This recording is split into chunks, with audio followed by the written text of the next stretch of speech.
College Gym Vids fan going live on YouTube. I am a self-diagnosed mild form of autism, high-functioning autism. I self-diagnosed myself. Haven't got a doctor's diagnosis, but I got my Amazon Fire Stick, and I've done other autistic videos about an autistic girl named Kelly, but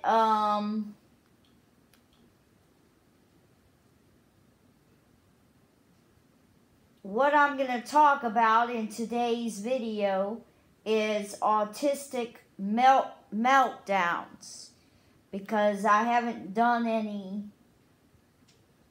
autistic meltdown videos.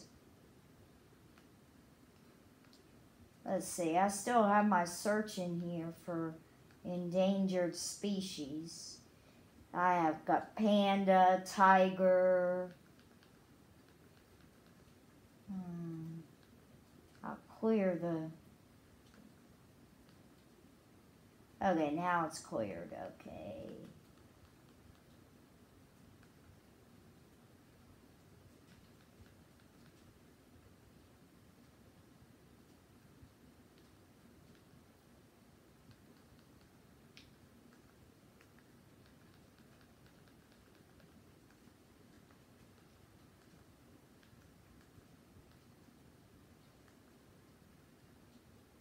They already, have some autistic searches in here,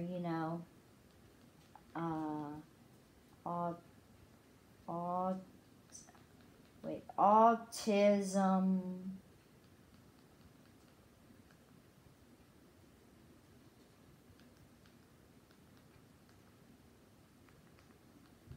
meltdowns.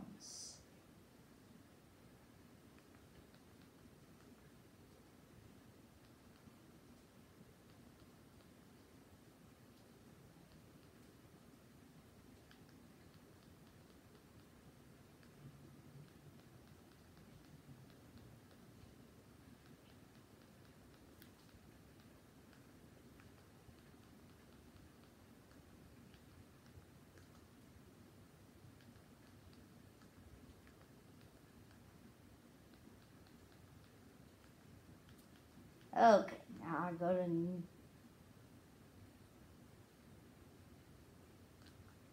search. Come on, search it. Now this is the autism meltdown images. Okay, let's go to this one.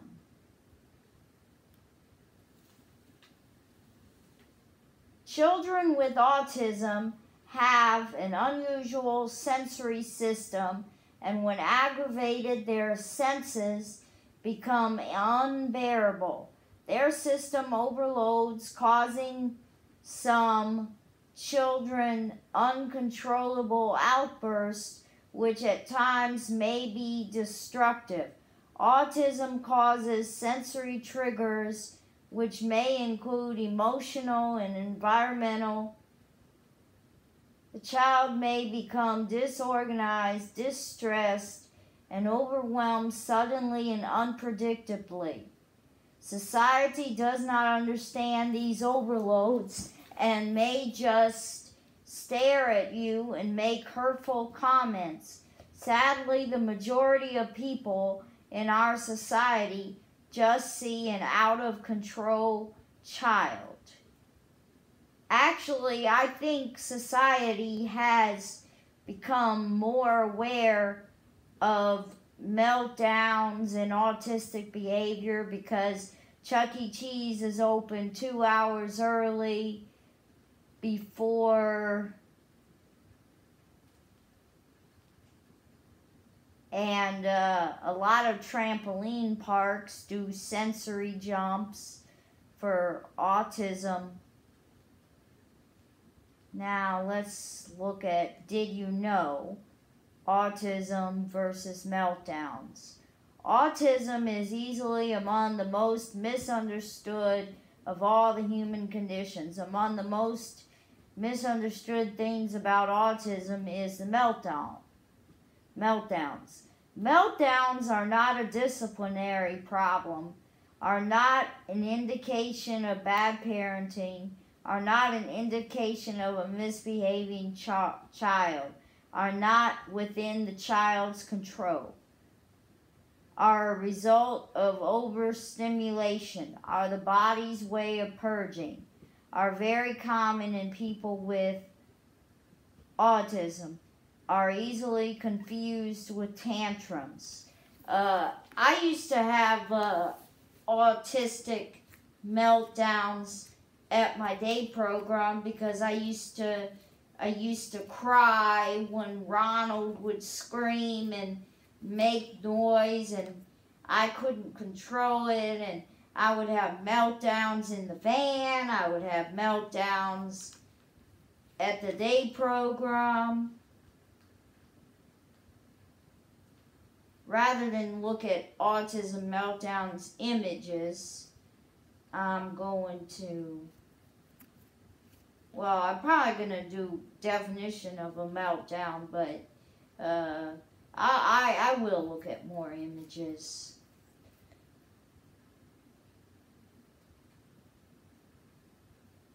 Okay, tantrum versus meltdown. Okay, is the child watching for your reaction? If it's a tantrum, then they will. But with a meltdown, no. Is the child considering their own safety? If it's a meltdown, they won't. If it's a tantrum, they will.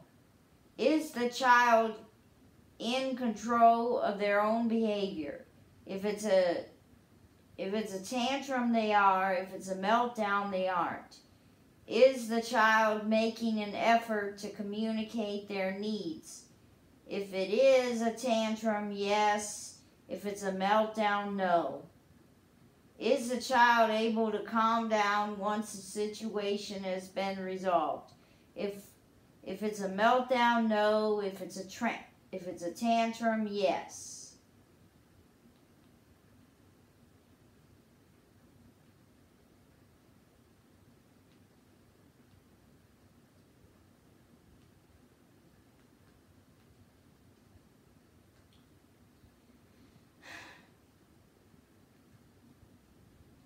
If you observe a parent with a child who's having a meltdown, do offer to help. Do offer an encouraging word, nod, or smile. Try to remain calm. Remove any objects, obstacles in the child's path. Reach that could possibly cause harm to him or anyone else in close proximity. Try to be kind and supportive in whichever way you possibly can. Don't criticize their parenting. Don't rudely stare. Don't criticize their child. Don't be judgmental. Don't get loud and create a scene which draws even more attention to a parent and a child. Don't assume the child is spoiled, rude, or being a brat. Don't tell the parent to keep their child home if they can't control him or her.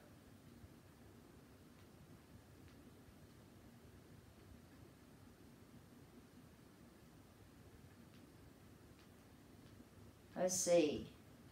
Calming meltdowns. Remove demands and lower stimulation. Slow down and lower your voice. If possible, remove child to safe area. Stay supportive. It's okay, you are safe. If receptive, calm with deep pressure or rhythmic patterns. If not, back off and allow child to rebound. Give child space to rebound. Rebounding will be gradual. Immediately following tantrum, child is still vulnerable to meltdown.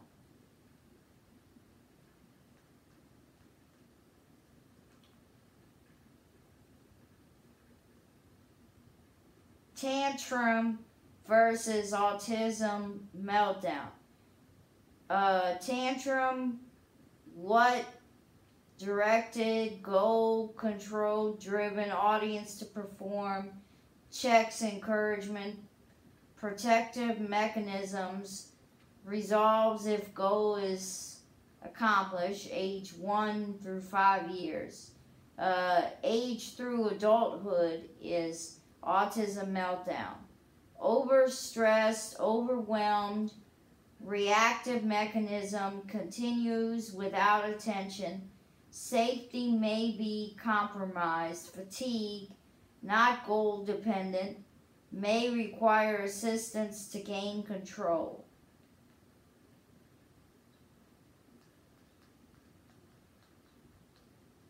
Now I'm going to go to autism meltdowns.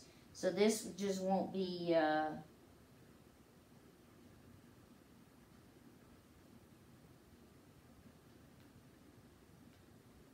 let's say I'm going to go to autism meltdowns in adults, because I'm an adult, and I do believe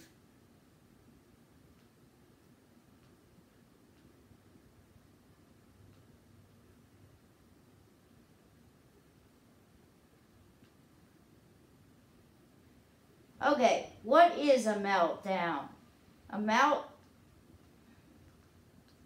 Okay, I can go to the website to see more results.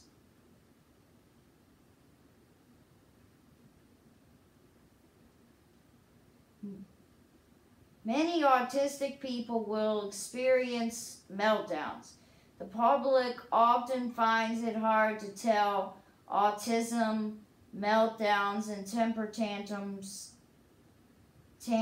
apart, but they are different things. You can help by understanding autism, the person, and what to do if you see someone having a meltdown.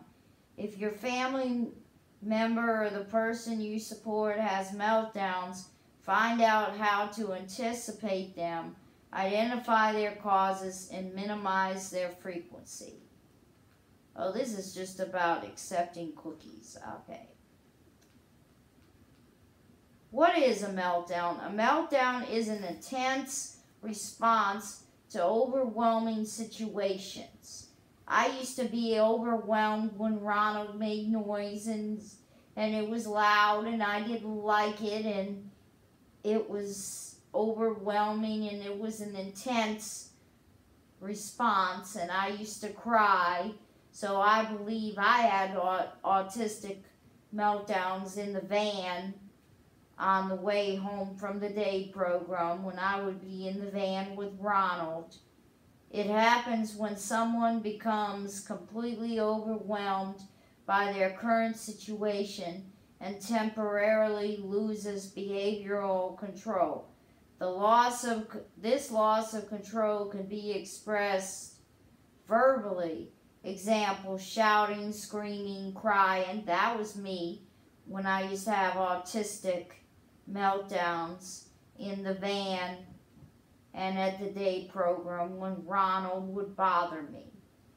Physically, example, kicking, lashing out. I think I did lash out in the van and at the day program when Ronald bothered me, or biting in both ways. Autism meltdowns are not the same as temper tantrums. The meltdown is not the same as a temper tantrum. It is not a bad or naughty behavior and should not be considered as such. When a person is completely overwhelmed and their condition means it is difficult to express that in an appropriate way, it is understandable that the result is a meltdown. Meltdowns are not the only way a person on the autism spectrum may express feeling overwhelmed. Other behaviors that may appear are less explosive but are equally common, such as refusing to interact, withdrawing from situations they find challenging, or avoiding them together. What to do? If someone is having a meltdown, or not responding to you, don't judge them. It can make a world of difference to someone on the autism spectrum and their career and their carers. Give them some time. It can take a while to recover from an information or sensory overload. Calmly ask them or their parent or friend if they're okay. But bear in mind they need more time to respond than you might expect. Make space. Try to create a quiet, safe place as best as you can. Ask people to move along and not to stare. Turn off loud music and turn down bright lights. Whatever you can think of to reduce the information overload, try it. Anticipating a meltdown. Many autistic people will show signs of distress before having a meltdown, which is sometimes referred to as the rumble,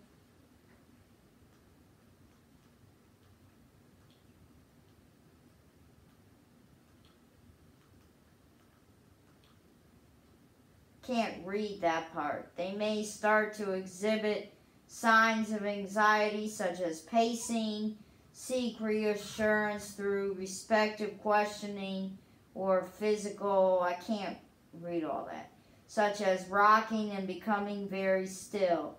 At this stage, they may still be a chance to prevent a meltdown. Say, I think my mother was anticipating a meltdown at the nursing home when this lady started shouting. She said we would leave, and we got in the car and we went back home, and I didn't have a meltdown.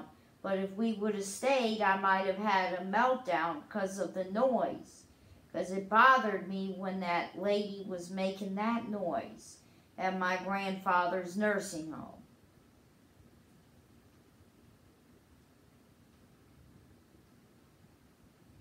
Identifying the causes. A meltdown is a reaction to an overwhelming experience. If your family member or the person you support has meltdowns, identify what is overwhelming for them. Complete a diary over a period of time. Record what happened before, during, and after each meltdown. Patterns may emerge. You may find that meltdowns occur at particular times in particular places, or when something particular has happened. Minimizing the triggers. Once you have a clearer idea what may be triggering meltdowns, think about ways you might minimize the trigger.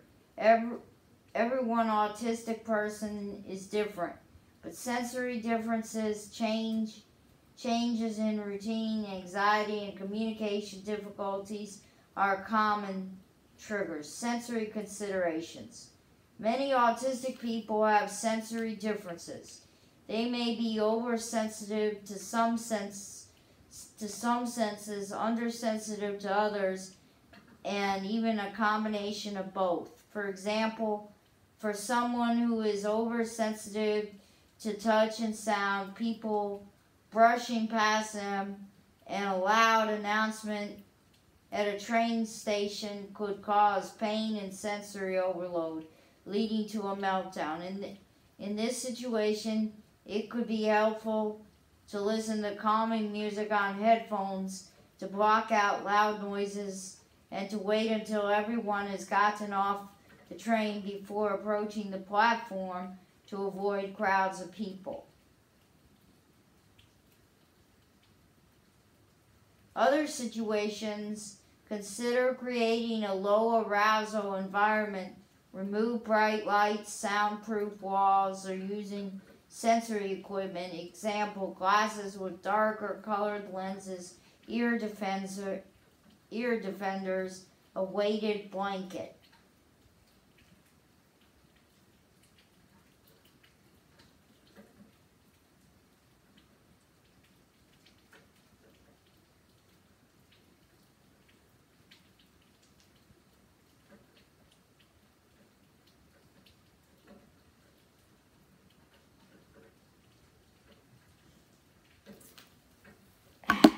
If you know someone on the spectrum, or if you have a kid that has autism, I hope my video was helpful to you. Hit the big red button and subscribe. Peace out, YouTube.